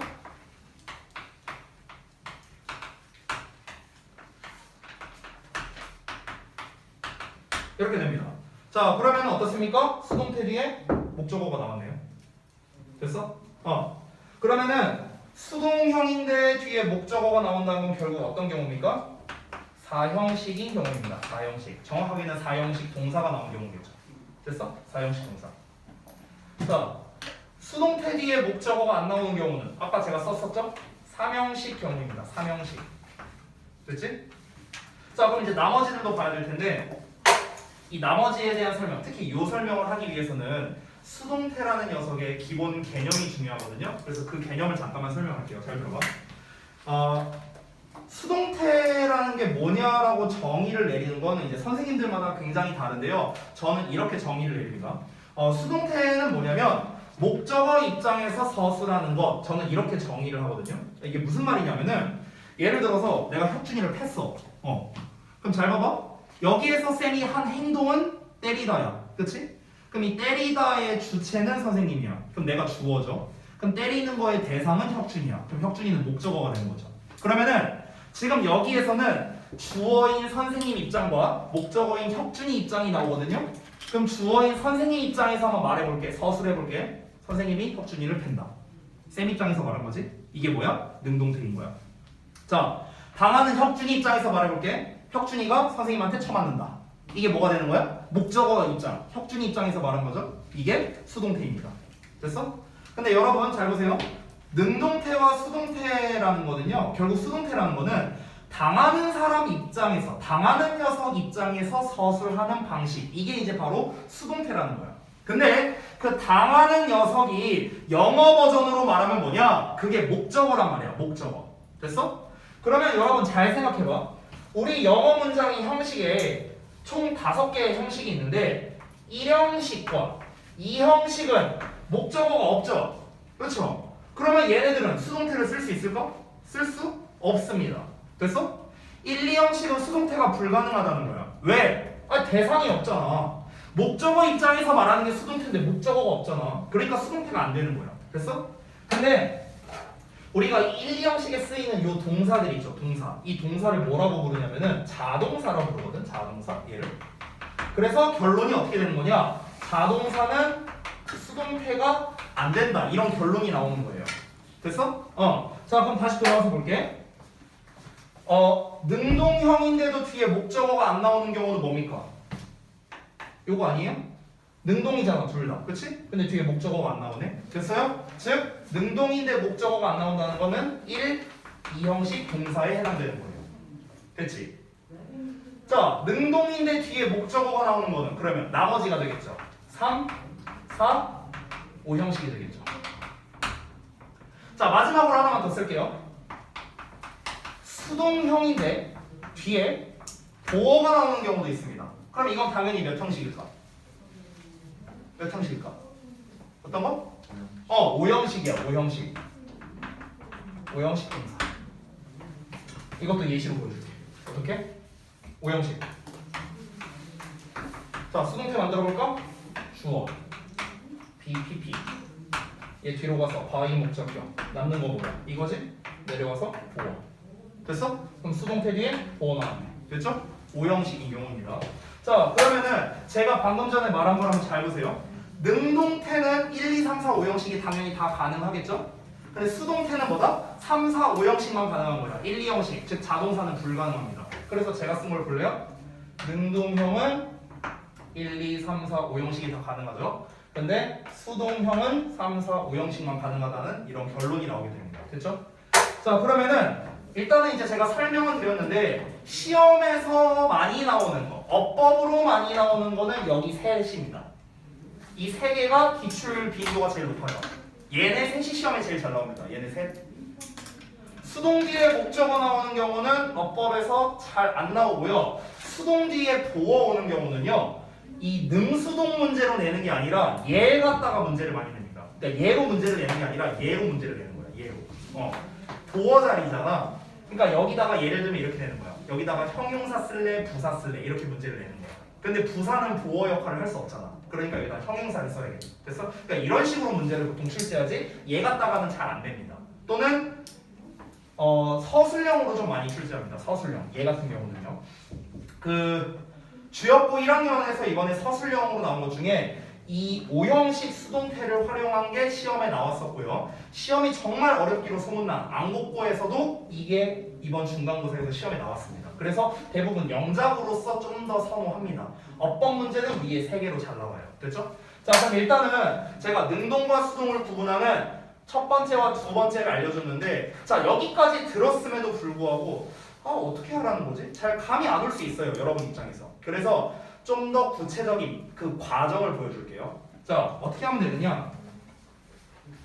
예를 들어서 문제에서 동사 쓸래, PP 쓸래 뭐 이렇게 나올 수도 있고요. 아니면 제가 말한 대로 ing 쓸래, PP 쓸래 뭐 이렇게 나올 수도 있어요. 결론은 능수동 구분하는 거야. 이렇게 나왔어. 자, 이제 어떻게 풀어야 되느냐? 과정을 보여줄게. 일단은 둘 중에 뭘 먼저 적용하는 게 좋냐면 선생님 개인적 추천은 어법을 먼저 활용하세요. 왜냐? 이게 빨라요. 이게 빨라. 자, 일단은 이걸 전부 다 고려하지 말고요. 얘 기본적인 것만 갖고 한번 해보자고. 기본적인 거. 자, 그럼 기본적인 걸 갖고 해보는데 뒤에 목적어가 있냐, 목적어가 없냐 이걸 한번 판단해보세요. 자, 뒤에 목적어가 나왔어. 그럼 뭐야? 능동형. 뒤에 목적어가 안 나왔어. 뭐야? 수동형. 일단 이렇게 체크해 놓으라고. 체크해 놓고 그리고 검토로 해석을 해보면 돼요. 검토. 알겠죠? 골라놨어. 일단 답을 골라봐. 이렇게 답을 골라봐. 그러고 난 다음에 이제 검토해보는 거야. 앞에 있는 주어가 뭔가를 하는 게 맞네? 오케이. 능동형 맞아. 자, 뭐뭐 당하는 명사. 이렇게 해석이 되네? 그럼 수동이 맞아. 검토로 해석을 해본다. 오케이? 그래서 풀 때는 어법으로, 검토로는 해석으로 한다라는 게 가장 좋겠다라는 겁니다. 아시겠죠? 아까 제가 이 두 가지 방법에 장단점이 각각 있다고 했거든요. 아니, 하나만 이용하면 안 돼요? 왜 하필이면 둘 다 해야 되는 거예요? 이유가 뭐냐면은, 자, 그 이유를 알려줄게요. 해석만으로 이용하면은요, 문제가 두 가지가 생깁니다. 어떤 문제가 있는가? 첫 번째, 내가 모르는 단어가 나왔어. 그럼 어떻게 풀 거야? ing냐 pp냐를 골라야 돼. 근데 이 ing와 pp의 뜻을 몰라 내가. 그럼 어떻게 풀 거야? 그렇죠? 해석이 안 되잖아. 뜻을 모르는데. 이런 문제가 생길 수 있습니다. 그리고 두 번째, 설령 해석을 한다 하더라도 구별이 안 되는 경우도 있습니다. 제가 하나 이제 샘플을 보여줄게요. 그 예전에 제가 저희 학원 말고 예전에 이제 강사 생활할 때 그 광명 쪽에서 이제 근무를 한 적이 있었는데 그때 이제 거기에서 제가 가르치던 학생들이 고2였고 그 진성고등학교라고 있었거든요. 그러니까 여기 일산으로 따지면 대진고 같은 데예요. 근데 이제 거기에 1등급 애들만 모여있는 반이었어요. 최상위 반. 근데 그 반에서 이제 수업을 하는데 내신 대비를 했는데 애들이 서술형에서 뭔가를 하나 틀려온 거야. 그래서 뭔가 하고 봤는데 겁나 쉬운 문제였거든. 근데 이걸 애들이 되게 많이 틀려왔어. 문제가 뭐였냐면은 분사구문 문제였는데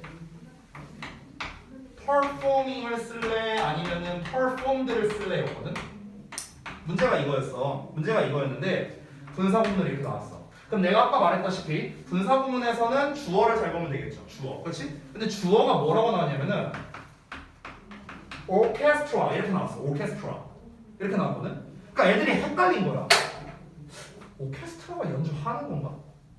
오케스트라가 연주되는 건가? 뭐가 맞는 것 같아? 자, 지금 이걸 적용 안 한 거예요. 해석만으로 본 거야. 여러분, 오케스트라가 연주하는 거예요? 오케스트라가 연주되는 거예요? 이거를 그 시험 보는 상황, 찰나의 순간에 보자마자 답을 고를 수 있을까? 난 그렇게 생각 안 하는데. 오케스트라라는 개념을 모르면은 못 풀어요. 오케스트라가 어떤 음악의 한 장르를 말하는 거라면은 performed가 맞겠죠. 오케스트라라는 게 어떤 이제 음악을 하는 집단을 말하는 거라면 performing이 맞겠죠. 근데 여기 중에서 오케스트라라는 거에 대한 정의를 알고 있는 사람이 얼마나 되겠어요? 이런 문제가 또 생길 수 있다는 거예요. 됐어? 그러니까 해석으로 하면은요, 이것만으로 하면은 정확도가 떨어질 수 있다는 거예요. 내가 해석을 잘못해버리거나 아니면은 모르는 단어가 나와버리거나. 이게 리스크예요. 자, 두 번째를 볼게요. 어법을 활용하는 경우. 어법을 활용하는 경우는요, 내가 제대로만 적용할 수 있다면요, 정답률은 굉장히 높습니다. 그리고 장점은 빨리 풀 수 있어요. 왜? 뒤에 목적어 있네? performing. 1초도 안 걸려. 푸는데. 뒤에 목적어 없네? performed. 이렇게 해버리면 된다고. 됐어? 그러니까 빨리 풀 수 있고 비교적 정확하게도 풀 수 있습니다. 선생님 그럼 얘로 푸는 게 짱 아니에요? 근데 얘는 리스크가 뭐냐? 여러분, 이 make라는 한 단어에 대해서 니네가 알고 있는 그 만들다 이거 말고 또 무슨 게 있을까요? 만들다 제외하고 이런 문제가 생기는 거야. 이게 무슨 말이냐? make가요 1형식에서 쓰이면 가다라는 뜻이 있고요, 2형식에서 쓰면 되다라는 뜻이 있고요, 3형식에서는 만들다, 성공하다, 구성하다라는 뜻이 있고, 4형식에서 만들어주다, 5형식에서는 강요하다라는 뜻이 있어요. 이 형식별 뜻을 니네가 다 알아요? 아니잖아. 그렇잖아. 그치? 얘가 몇 형식 동사인지 구분이 됩니까? 이거는 쉽지 않죠. 그렇죠? 그러니까 얘는 내가 몇 형식 동사인지를 다 알고 있어야만 정확하게 풀 수 있는 거예요. 이해되지? 아니 우리가 당장 단어 암기도 힘들어 죽겠는데 이게 몇 형식 동사인지까지 외운다고? 이거는 불가능해요. 솔직히 말하면 저도 이 동사가 몇 형식으로 쓰이는지 저도 다 알지는 못해요. 다음 동사가 한두 개가 아닌데. 그렇죠? 그러니까 얘는 공부할 게 너무 많아서 문제인 거고요, 얘는 정확도가 떨어져서 문제인 거예요. 됐어? 그럼 이제 우리는 어떻게 해야 될까? 일단 빠르게 풀 수 있는 거는 뭡니까? 이 두 개만 갖고 구분하는 거죠. 이 두 개만 갖고. 그럼 이 두 개만 갖고 우리가 구분을 해봅니다. 뒤에 목적어가 있으면 능동, 없으면 수동. 솔직히 말하면 얘들아, 이것만 갖고 풀어도 정답률 70% 나와요. 이것만 갖고 풀어도. 근데 이제 예외가 항상 있으니까. 어찌됐든 자, 그래서 이거 갖고 풀었어. 근데 여기서 끝내지 말고 해석까지 한번 해보자. 이런 기준을 기반으로 해갖고. 그래서 둘 다 맞다면 여러분이 정답으로 고르는 거예요. 이게 가장 그나마 여러분이 좀 형식별 동사 좀 덜 외우고 해석이 조금 안 되더라도 여러분이 보완할 수 있는 방법이라고 생각을 합니다. 풀 때 이걸로 풀고 이걸로 검토하기. 알겠죠? 이게 결론이에요. 사실 제가 이제 드린 설명을 여러분이 잘 이해했다면요, 웬만한 것들에는 다 적용이 가능하거든요. 자, 26페이지 보자. 이제부터는 그냥 읽으면서 볼게. 이 첨삭하라 했는데 첨삭할 시간이 없네. 죄송해요. 다음 시간에 할게요. 다음 시간에는 진도를 추가로 나가지는 않고요, 제가 그냥 좀 첨삭을 좀 위주로 할게요. 자, 26페이지 보자. 자, 일단 처음에 능동 대 수동 비교하는 거 있죠? 자, 우리 한번 배운 거 적용해볼까? 자, 거기 absolute랑 is absolute 나와 있죠. 능수동 구분 문제야. 뒤에 목적어 있어 없어? 없어. is absolute. 끝. 됐어? 하지만 검토를 해보라고 했죠. 그것이 흡수한다, 그것이 흡수된다. 그럼 그것이 뭔데? If you drink water when you're thirsty. 너가 목마를 때 물을 마신다면 물은 흡수된다. 물이 흡수하는 게 흡수시키는 게 아니라 물이 흡수되는 거잖아. 그렇지? 그럼 해석도 맞네요.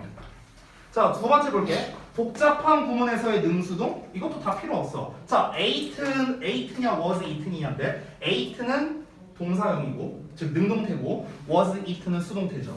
뒤에 목적어 있어 없어? 없어. 그럼 뭐야? was eaten. 끝난 거야. 됐어? 그리고 해석해보면 되죠.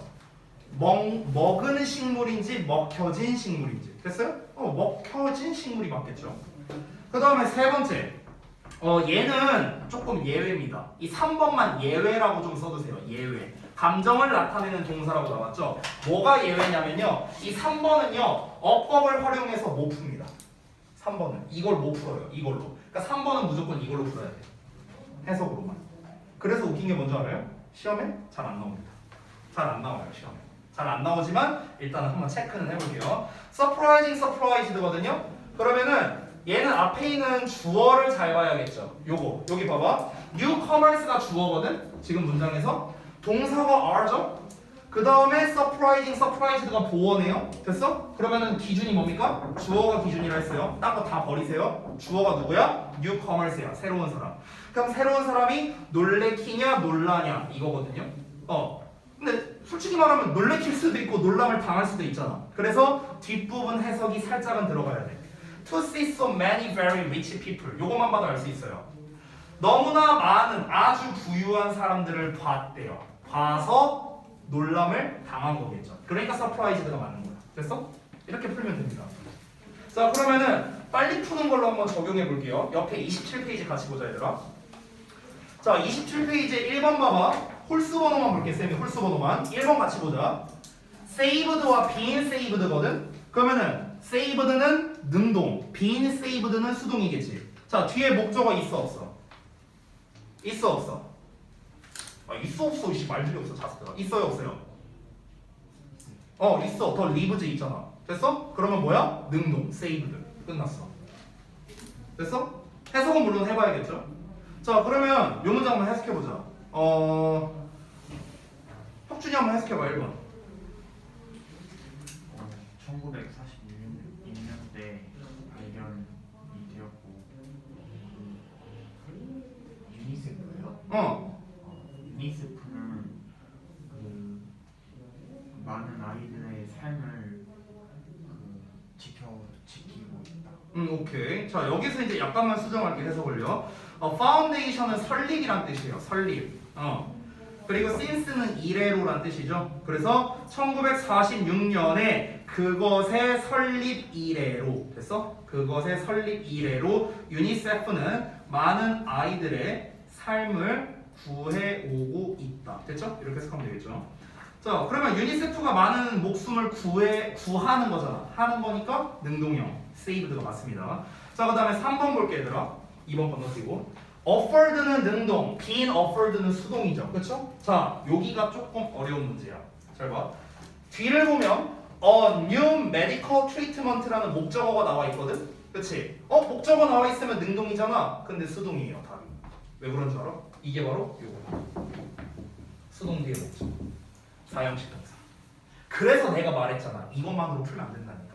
해석이 그래서 나와야 되는 거야. 자, 예를 들어 니네가 풀었다고 한번 가정하고 과정을 좀 보여줄게. 자, 니네가 이렇게 풀었어. 뒤에 목적어 나왔네? new medical treatment 목적어 나왔네? 그럼 능동인 offered를 해야지? 이렇게 골랐다고 쳐보자. 자, 그러면 이 상태에서 뭐 해야 된다? 끝내면 이제 망하는 거예요. 해석을 해야 돼. 자, 3번 문장을 좀 해석해 볼 건데 종현이가 해석 좀 해보자.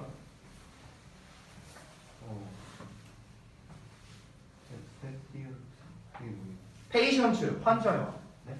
환자. 의사와 환자할 때 환자. 또 모르는 단어 있어요? 어떤 거요? cured, cure, 치료하다.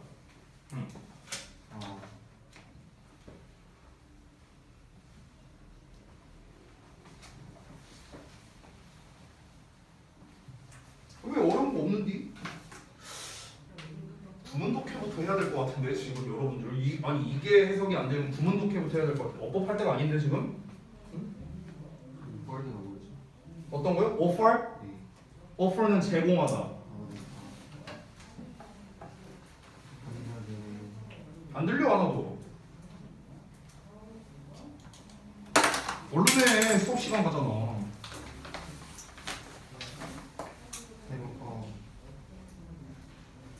또 모르는 단어 있어 혹시?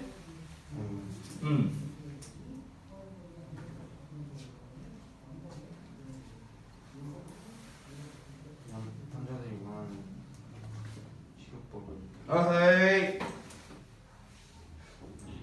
뭐야? 아니 구문문서 잠깐만 이거 지우자.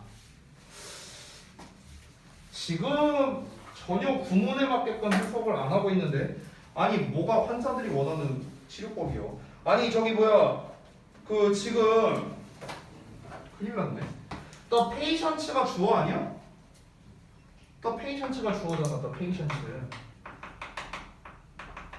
그럼 뭐야?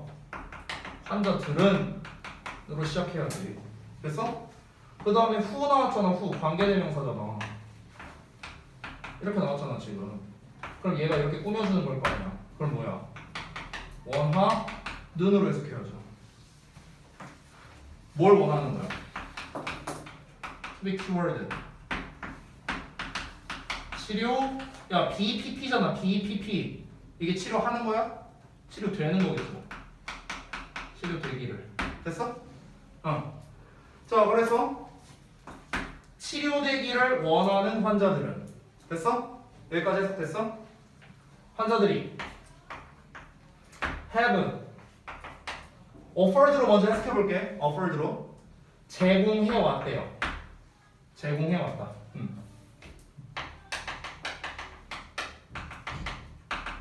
자, 뭘 제공해왔다? 뒤에 거를. 뒤에 뭐 나왔어? A new medical treatment래요. A new medical treatment.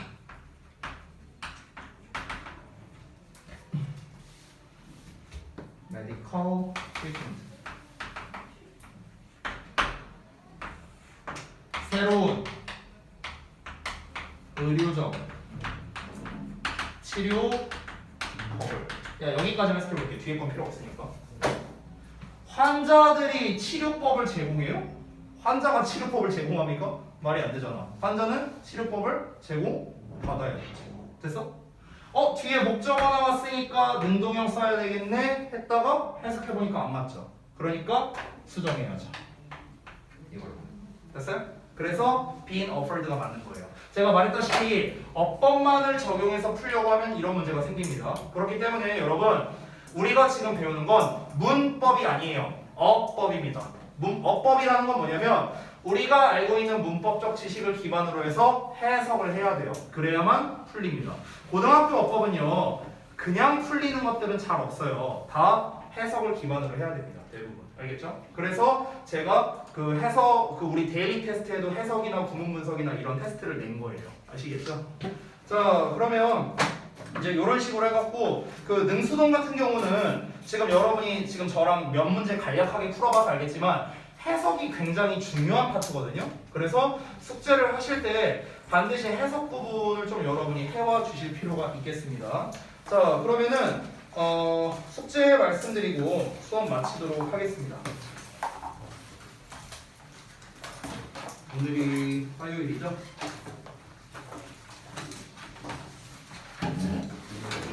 숙제는 제가 페이지는 많이 안 내줄게요. 잠깐만. 일단 푸는 것 자체는요 한 페이지만 내줄게요. 대신에 딴 게 조건이 있어요. 자, 27쪽을 일단 그 문제를 푸시고요. 그리고 여기 뭐야? 구문 분석이랑 해석까지 다 하셔야 됩니다. 여기는요. 그리고 그 어법상 근거도 모두 작성을 하셔야 됩니다. 이 부분은. 그리고요. 그 앞부분에서 하나만 더 쓸게요. 채점. 그 답지 안 내셨죠, 여러분들? 답지 안 걷어갑니다. 뭐 이제 솔직히 말하면 중학생 때는 이제 답지 이제 그 베끼는 거 방지하려고 이제 사실 답지를 걷는 거잖아요. 니네도 알다시피. 근데 제가 솔직히 말하면 이거 숙제하기 귀찮아서 베낄 거면요 학원 그만두세요. 그게 나아요. 그래서 내가 답지 안 걷는 겁니다. 네. 그러니까 그 채점까지 항상 다 해오세요, 여러분 숙제하실 때. 알겠죠? 그리고 두 번째는 뭐냐면요. 그 여러분이 지난번에 숙제했던 범위가 19에서 24쪽까지였잖아요. 그렇죠? 그래서 이 부분에 대해서 그 틀린 문제들이 있을 겁니다. 그래서 틀린 문제에 대한 오답노트를 좀 써와 주세요. 오답노트. 그 오답노트는 뭐 별거 없고요. 그 뭐 문제 막 다 쓸 필요는 없어요. 다 쓸 필요 없고 몇 페이지 내가 쓰는 거 알려줄게. 어떻게 하냐면은 페이지를 쓰고요. 그리고 번호를 쓰세요. 뭐 예를 들어서 24쪽에 4번이다. 그러면은 페이지 24에 4번. 뭐 이렇게 쓰라고. 쓰고 난 다음에 이제 두 가지를 기준으로 쓰면 됩니다. 그러니까 하나는 내가 쓴 답을 써주시면 되겠고요. 그 다음에 실제 답을 써주시면 되고. 니네 오답노트 써보지 않았냐? 그 저기 뭐야 우리 내신 대비 끝나고 그거랑 똑같아요. 내가 쓴 답을 쓰고 실제 답을 쓰고 그리고 이 실제 답에 대한 이유를 쓰면 되는 거예요. 됐어? 이렇게 쓰면 돼. 오답노트 할 때요. 아시겠죠? 자, 제가 여기 숙제판에다가 따로 안 썼으니까 저거에 맞춰서 써오셔야 됩니다. 알겠죠? 자, 그리고 마지막으로 이거 오늘도 마찬가지입니다. 오늘 학습한 내용에 대한 백지 테스트. 내가 뭐 지난번에 다 설명했으니까 추가로 설명 안 해도 되겠죠? 그래서 오늘 학습한 내용 태에 대한 거였습니다. 그 앞부분에 그 상관 접속사랑 그 every each 했었잖아요. 그거 생략할게요. 그거 필요 없고요. 태만 백지 테스트를 여러분이 좀 봐와 주시면 좋겠습니다. 됐죠? 아 그리고 한 가지만 더 물어볼게요. 혹시 아까 작실에 있을 때 숙제 검사를 다 했나요? 숙제 검사 안 했어요? 숙제 다 펴봐. 숙제 검사가 왜 안 돼? 다 펴봐. 검사하고 끝낼게요. 검사하고.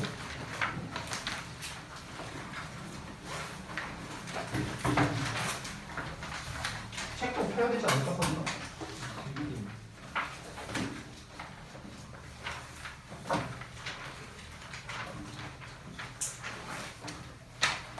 여기 11월 9일.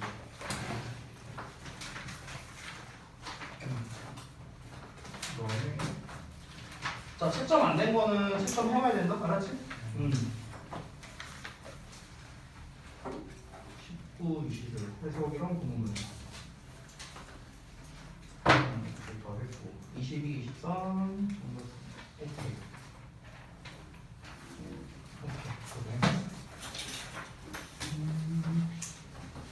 자, 그럼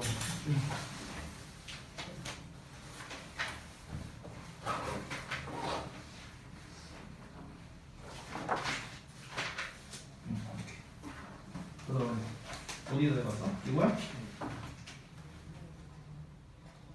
빨간색은 더 없습니다. 오케이. 요 한 페이지? 끝인 거? 왜 이렇게 꼬깃꼬깃하냐? 이씨. 아니요? 그 책에 뿌려졌어요. 자, 봐봐. 우리 왜 자취해서 숙제를 받았지? 이거 좀 같이 봐야겠다. 아, 글씨 잘 쓴다. 보기가 편하잖아. 보기가. 근데 이유를 안 썼네? 아, 여기다 썼어? 응.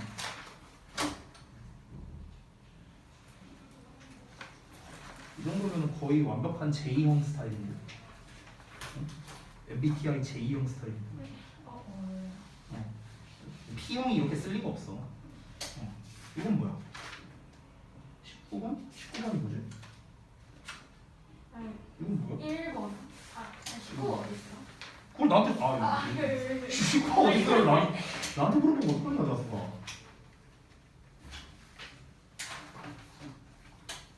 아 오케이. 깔끔하게 잘했네. 고생했어. 자 그다음에 여기 본 거야? 어디 보자.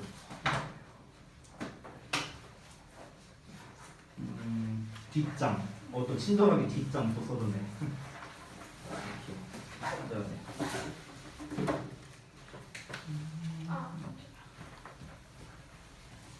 자 검사 받으신 분들 나가시면 됩니다.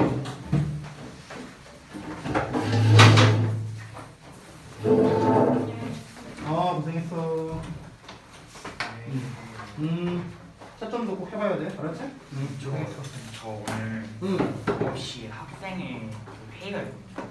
지금 이 시간에 회의가 있다고요? 네, 학교에서 그 학생회 때문에 회의가 있다는데 혹시 그 리스닝은 채점하고 있을 것 같은데 단어 때문에 혹시 집 가서 보내도 될까요?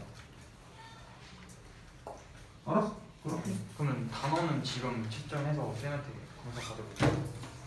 단어요? 아니 단어는 아니라 리스닝이에요. 리스닝. 그래 그렇게. 채점 꼭 해봐야 돼. 알았지? 그 다음에 아까 봤으니? 고생했어. 어디까지 밀리냐고. 하나. 이렇게? 알았어. 밀리지 말고 앞으로. 알았지? 그 다음에 그 백시 테스트 보면서 봐봐. 어디 있어?